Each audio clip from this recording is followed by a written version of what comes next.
الحمد لله وكفى وسلام على عباده الذين اصطفى أما بعد. قال الله سبحانه وتعالى والعصر إن الإنسان لفي خسر إلا الذين آمنوا وعملوا الصالحات وتواصوا بالحق وتواصوا بالصبر. صدق اللہ العظیم.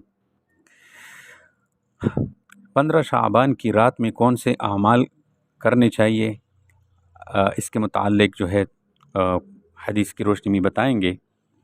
حدیث پاک میں جو اعمال ثابت ہے یا بزرگوں نے جن جن اعمال کرنے کا ہمیں کہا ہے تو وہ جو ہے کرنے چاہیے. سب سے پہلے یہ حدیث حضرت عائشہ صدیقہ رضی اللہ تعالی عنہ کی ہے. وہ فرماتی ہے کہ ایک رات جب میں اٹھی تو میں نے نبی اکرم صلی اللہ علیہ وسلم کو گھر میں نہیں پایا، تو میں آپ علیہ السلام کی تلاش کرنے کے لیے گھر سے نکلی اور تلاش کرتے کرتے جنت البقیع میں پہنچی، اور وہاں میں نے نبی کریم صلی اللہ علیہ وسلم کو موجود پایا. اور جب آپ علیہ السلام کے قریب ہوئی تو آپ علیہ السلام نے مجھے پہچانا تو فرمایا کہ تمہارا خیال ہے اللہ اور اس کے رسول تجھ پر ظلم کریں گے، اور تیری جو باری ہے اور یعنی تیری باری ہوتی ہوئی میں کسی اور اہلیہ محترمہ کے پاس چلا گیا ہوں. حضرت عائشہ صدیقہ رضی اللہ تعالیٰ عنہ فرماتی ہے مجھے ایسے ہی خیال گزرا تھا تو آپ علیہ السلام کسی اور اہلیہ کے ہاں تشریف لے گئے ہوں گے. فرمایا ایسی بات نہیں، ایسے کیسے ہو سکتا ہے. پھر فرمایا آپ علیہ السلام نے کہ دیکھو اصل بات یہ ہے کہ آج شعبان کی 15ویں رات ہے اور دعا کی رات ہے، اور اللہ تعالیٰ اپنے بندوں پر خاص نظر کرم فرماتے ہیں، مغفرت فرماتے ہیں، اور قبیلہ بنو کلب کی بھیڑ بکریوں کے جسم پر جتنے بال ہے ان سے زیادہ تعداد میں اپنے بندوں کو دوزخ سے بری فرماتے ہیں اور ان کی مغفرت فرماتے ہیں. تو اس حدیث سے معلوم ہوا کہ اس رات میں جاگنا چاہیے اور عبادت بھی کرنی چاہیے. اور اگر کسی کے گھر کے قریب میں ایسا قبرستان ہو جس میں میلہ نہ لگا ہوا ہو اور نہ خرافات اور غیر شرعی امور کا ارتکاب ہو رہا ہو، بدعات وغیرہ، تو کبھی کبھار اس مبارک رات میں حضور صلی اللہ علیہ وسلم کی اتباع میں قبرستان میں چلے جانا بھی سعادت ہے.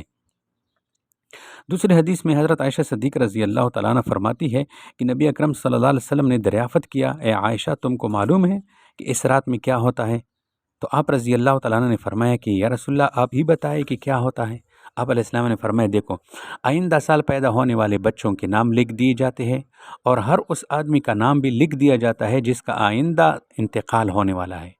اور اس رات میں بندوں کے گناہ اعمال قبول کرنے کے لیے اللہ کی برگاہ میں پیش ہوتے ہیں، اور اس رات میں بندوں کا رزق نازل کیا جاتا ہے. پھر آپ علیہ السلام نے فرمایا کہ کوئی شخص بھی اللہ کی رحمت کے بغیر جنت میں نہ جائے گا. آپ علیہ السلام نے 3 مرتبہ یہ جملہ ارشاد فرمایا. اس کے بعد حضرت عائشہ صدیقہ رضی اللہ تعالیٰ عنہ فرماتی ہے کہ میں نے عرض کیا کہ آپ علیہ السلام بھی اللہ کی رحمت کے بغیر جنت میں نہیں جائیں گے. تو آپ علیہ السلام نے سر جھکایا، کچھ دیر سکوت فرمایا اور پھر کہا ہاں میں بھی اس وقت تک جنت میں نہ جاؤں گا جب تک اللہ تعالیٰ اپنی رحمت نہیں فرمائیں گے. میں بھی اللہ کی رحمت کے بغیر جنت میں نہ جاؤں گا. اس بات کو آپ علیہ السلام نے 3 مرتبہ فرمایا. اللہ تعالیٰ کی رحمت نیک کام کرنے سے اور گناہوں سے پرہیز کرنے سے ہوتی ہے. جب دونوں باتیں جمع کریں گے تو اللہ تعالیٰ کی رحمت اپنے آغوش میں لے لے گی. روایت میں ہے کہ حضرت علی رضی اللہ تعالیٰ عنہ سے نبی کریم صلی اللہ علیہ وسلم نے فرمایا کہ جب شعبان کی 15ویں رات ہو تو تم نماز میں کھڑے رہو اور 15ویں رات کو گزر کر صبح کا روزہ رکھو. اور فرمایا کہ اس رات میں مغرب ہوتی ہی اللہ تعالیٰ کی طرف سے یہ اعلانات کیے جاتے ہیں کہ کوئی ہے ہم سے بخشش مانگنے والا، ہم اس کو اپنی بخشش عطا کرے. کوئی ہے توبہ کرنے والا، اس کی توبہ قبول کر لے. اور کوئی ہے صحت مانگنے والا، اس کو صحت عطا کر دے. اور کوئی ہے روزی مانگنے والا، اس کو روزی عطا کر دے. یہ اعلانات مغرب سے لے کر صبح صادق تک ہوتے رہتے ہیں. یہ اعلانات ویسے ہر روز رات کے آخری حصے میں ہوتے ہیں. رات کے آخری حصے میں جب تہجد کا وقت ہوتا ہے نا، اس وقت بھی اللہ تعالیٰ کی طرف سے ملائکہ یہ اعلان کرتے ہیں. لیکن اس رات میں 15ویں شعبان کی رات میں تو ملائکے مغرب ہی سے یہ اعلان شروع کر دیتے ہیں، کیونکہ غروب آفتاب سے ہی یہ رات شروع ہو جاتی ہے. تو اس سے ثابت ہوا کہ یہ رات جاگنے کی ہے، عبادت کی ہے، اور پھر صبح کا نفلی روزہ بھی جو ہے وہ رکھیں. بس اس رات میں خاص دعا، خاص اعمال، تمام عبادتوں کی بات یہ کرے کہ دعا کا خوب جو ہے اہتمام کرے. ٹھیک ہے، جو عبادات ہے وہ کر لو، اس کے بعد دعا کا خوب اہتمام کرو. ٹھیک ہے، اس لیے کہ اگلے سال کے تمام اہم فیصلے اس مبارک رات میں ہوتی ہوتے ہیں، یعنی فرشتوں کے حوالے کر دیے جاتے ہیں۔ اور ادھر دعا کی ترغیب دی گئی، اور دعا وہ مبارک عمل ہے جو خلوص کے ساتھ کیا جائے تو اللہ تعالیٰ تقدیر بدل دیتے ہیں۔ تو اگر کچھ تقدیری فیصلے ہمارے قسمت میں وہاں کچھ اور لکھ کے جاتے ہیں، اور دعا کرنے والا وہ بدلوا سکتا ہے، سمجھ آ رہی؟ اس لیے گڑ گڑا کر اپنے لیے، اپنے والدین کے لیے، اپنے اہل و عیال کے لیے خوب جی بھر کر دعا مانگے، اور آخر میں یہ دعا مانگنا نہ بھولیے، ایک عافیت کی دعا نہ بھولے، ایک کہ اللہ میرے والدین کو، میرے اہل و عیال کو، سارے احباب کو، پوری امت مسلمہ کو ہر طرح کی عافیت عطا فرما، ہر طرح ہر لمحہ عافیت کی دعا مانگے۔ عافیت سے بڑھ کر کوئی دعا نہیں ہو سکتی، خصوصاً اہل فلسطین غزہ کے مظلوم مسلمانوں کو تو ضرور اپنے دعاؤں میں یاد رکھیں، یا اللہ ان کو عافیت عطا فرما دے، ان کے لیے خصوصی دعائیں کریں۔ اور دوسری وہ جامع دعا جو حضور علیہ الصلوۃ والسلام سے منقول ہے، جس کا خلاصہ یہ ہے کہ یوں دعا کرے کہ یا اللہ، نبی اکرم صلی اللہ علیہ وسلم نے دنیا اور آخرت کی جتنی بھلائیاں آپ سے مانگی ہے ہمیں عطا فرما دے، جو بھی پناہ مانگی ہے یا اللہ ہم سب کو پناہ دے دے۔ اور عشاء کی نماز بھی باجماعت تکبیر اولیٰ کے ساتھ ادا کرے۔ اسی طرح فجر کی نماز بھی تکبیر اولیٰ کے ساتھ ادا کرے۔ ساری رات جاگنا ضروری نہیں ہے، جب تھک جائے تو سو جائے، لیکن عشاء کی نماز باجماعت پڑھے۔ تو حاصل یہ ہے کہ اس رات میں ہم سب گناہوں سے توبہ کر لے، ہر قسم کے گناہ سے توبہ کر لے، اور انشاءاللہ اس رات کی برکتوں سے مالا مال ہو جائیں گے۔ اللہ تعالیٰ سے دعا کریں کہ یا اللہ ہم سب کی، ہمارے والدین کی، ہمارے اہل و عیال کی، ہمارے اساتذہ اکرام کی اور پوری امت مسلمہ کی مغفرت فرما۔ جن گناہوں کا تذکرہ ہوا ان گناہوں سے سچے دل سے توبہ کی توفیق عطا فرما۔ ہم سب ان سے سچے دل سے توبہ کرتے ہیں، اور ان کے علاوہ جو گناہ ہمارے ماحول اور معاشرے میں پھیلے ہوئے ہیں، ہم اس میں مبتلا ہیں، یا اللہ ہم کو اور ہم سب مسلمانوں کو اس سے بچنے کی توفیق عطا فرما، اور اس رات کی برکتوں سے ہم سب کو مالا مال کر دے۔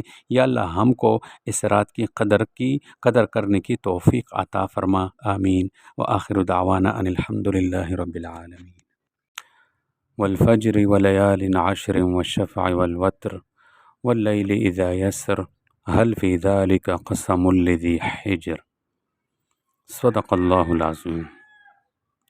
میرے قابل احترام عزیز اور دوستوں، شب برات آنے والی ہے، کل انشاءاللہ رات ہے، اور پرسوں پھر 15 شعبان، یعنی 15 شعبان کا پھر وہ دن ہوگا۔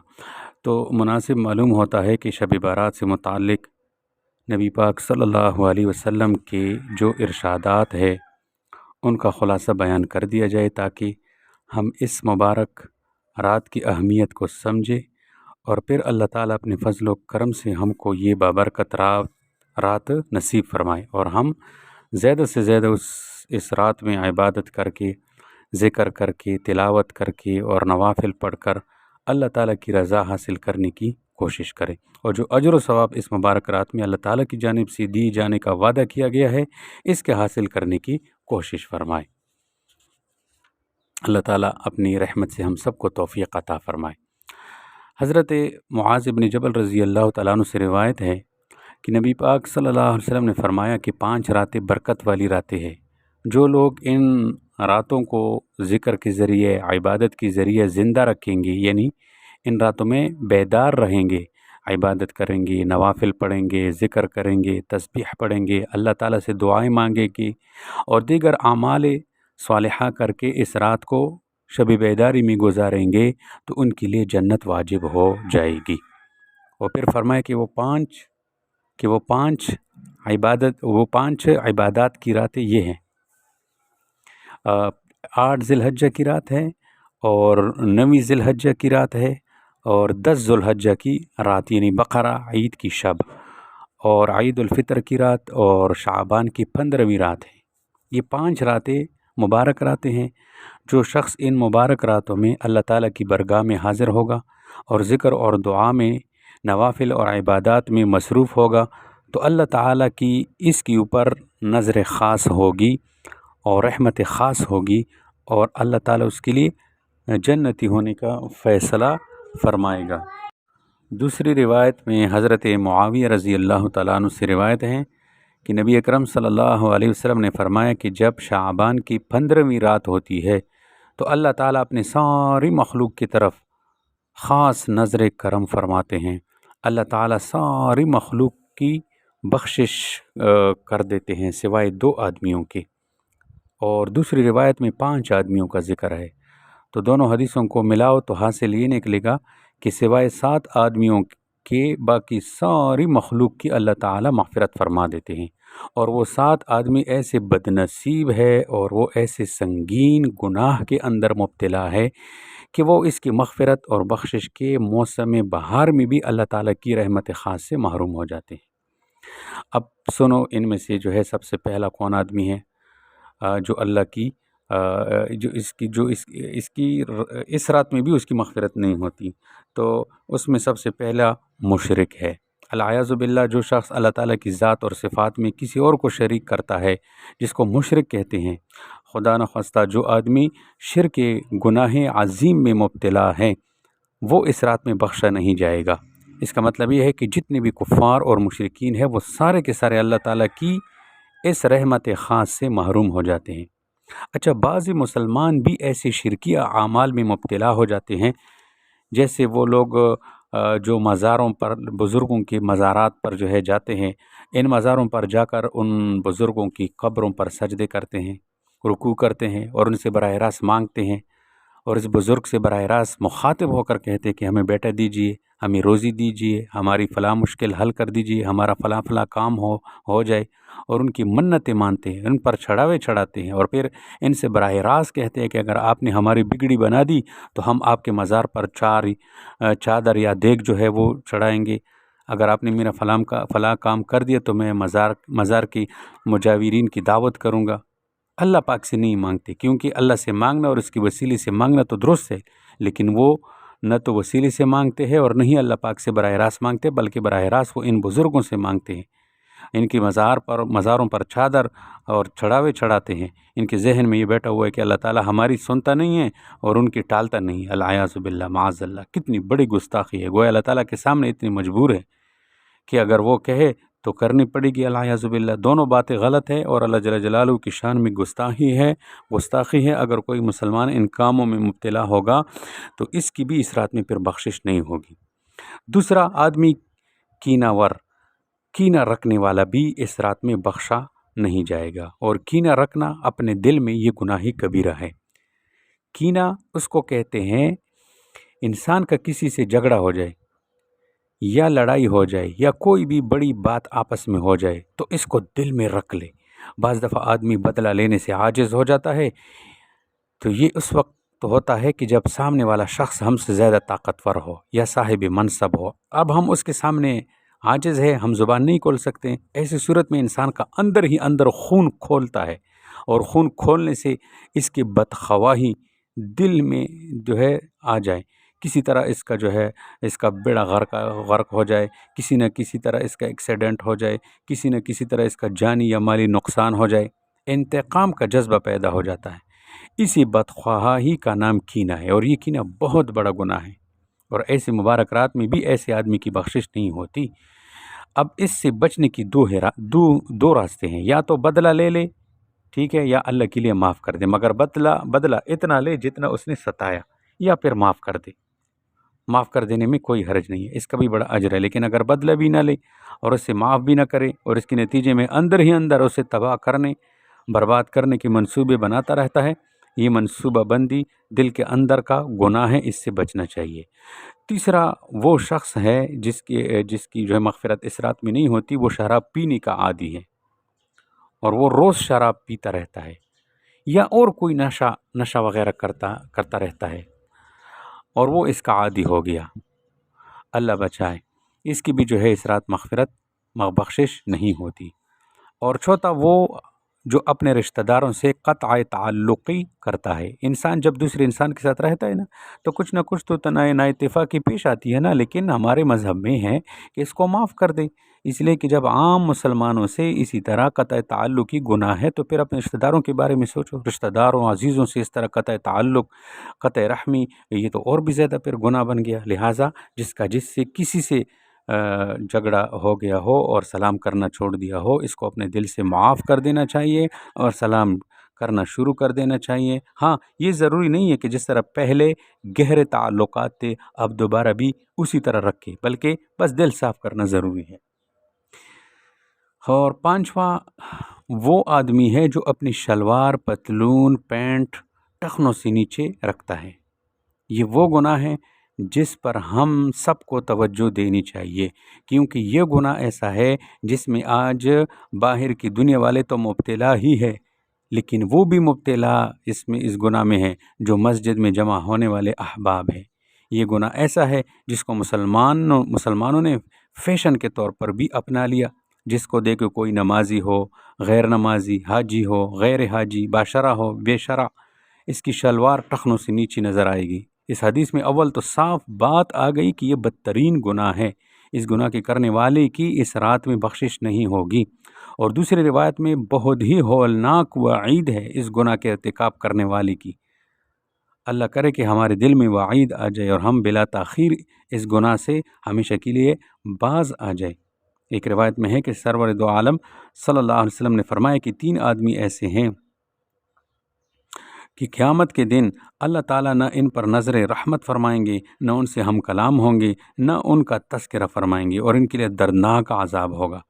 تو صحابہ رضی اللہ عنہم اجمعین جب یہ ہولناک وعید سنی انہوں نے تو وہ گھبرا گئے اور عرض کیا کہ یا رسول اللہ یہ 3 کون لوگ ہیں جن کے لیے اتنی سخت وعید ہے؟ تو آپ علیہ السلام نے فرمایا کہ ایک وہ شخص جو اپنے تہبند اور اپنی شلوار یا پینٹ وغیرہ کو ٹخنوں سے نیچے رکھتا ہو، اور ایک وہ دکاندار اور تاجر جو جھوٹی قسمیں کھا کر اپنا مال وغیرہ فروخت کرتا ہو، اور تیسرا آدمی وہ ہے جو احسان کرتا ہے اور پھر جتاتا ہے۔ تو اس لیے ہمیں چاہیے کہ ہم اس گناہ سے بھی باہر آ جائے، اور یہ ٹخنوں کا یہاں یہ بات یاد رکھی جائے، یہ ٹخنے ان کو جو ہے ظاہر کرنا یہ مردوں کے لیے، عورتوں کے لیے چھپانا یہ ضروری ہے۔ سمجھ آ رہی ہے؟ اچھا جی، اگلا کون سا وہ ہے نافرمان ہے جس کی اس رات مغفرت نہیں ہوتی؟ وہ والدین کے نافرمان، ٹھیک ہے، وہ آدمی جو اپنے والدین کی نافرمانی کرے، والدین کو ستانے والا اور انہیں تکلیف دینے والا بھی اس مقدس رات میں بخشا نہیں جائے گا۔ اور یہ بھی آپ دیکھیں سارے کہ یہ گناہ آج کل کتنا عام ہے، شاید ہی کوئی گھر ایسا ہو جس میں والدین کا جو ہے نافرمان نہ ہو۔ آج ہر گھر میں نافرمان اولاد موجود ہے جو طرح طرح سے اپنے والدین کو اذیت دیتی ہے، اور یہ بات برحق ہے کہ اگر والدین کسی کو کسی گناہ کی بات کی اجازت دے دے تو وہ تو نہ مانو، اس کی اطاعت کی اجازت نہیں ہے، اور اگر کسی جائز بات کا کہے تو اس میں ان کی اطاعت جائز ہے۔ ان کو طرح طرح سے ستانا اور اذیت دینا اتنا بڑا گناہ ہے کہ اس کی سزا تو اللہ دنیا میں ہی نقد دے دیتا ہے، اور آخرت میں بھی جو سزا ہوگی وہ تو ہوگی، لیکن دنیا میں بھی اس کی سزا دے دی جاتی ہے۔ اور یہ گناہ ہمارے معاشرے میں عام پایا جاتا ہے، بہت کثرت سے پایا جاتے ہیں، اس لیے اس گناہ سے بھی ہمیں بہت بچنے کا اہتمام کرنا چاہیے۔ اب آتے ہیں، اور 7واں آدمی کون ہے؟ 7واں وہ ناحق قتل کرنے والا، ٹھیک ہے، اس کی بھی اس رات میں بخشش نہیں ہوگی۔ بہرحال یہ وہ 7 آدمی ہیں جو اس مقدس رات میں بھی بخشے نہیں جائیں گے، ٹھیک ہے۔ جو شخص ان گناہ میں مبتلا ہوگا وہ اس مقدس رات میں بھی اللہ کی مغفرت عام سے دور ہوگا، اور اگر کوئی اس رات کے آنے سے پہلے صدقہ دے دے، توبہ کرے اور اس بات کا تہیہ کرے کہ شلوار ٹخنوں سے اوپر رہے گا، والدین کو راضی کر لے اور ان سے معافی مانگ لے، اور اسی طرح دوسرے گناہوں سے بھی توبہ کر لے اور معافی مانگ لے، تو انشاءاللہ اس کی مغفرت ہو جائے گی، بخشش ہو جائے گی۔ تو مغفرت تو اس وقت تک نہ ہوگی جب تک وہ ان سے معافی نہ مانگ لے، اور اگر ان میں مبتلا رہے گا اور اسی حال میں یہ مقدس رات آ جائے تو ایسی شخص کی مغفرت نہیں ہوگی۔ اللہ تبارک و تعالی ان تمام گناہوں سے ہماری حفاظت فرمائے۔ وآخر دعوانا ان الحمد للہ رب العالمین۔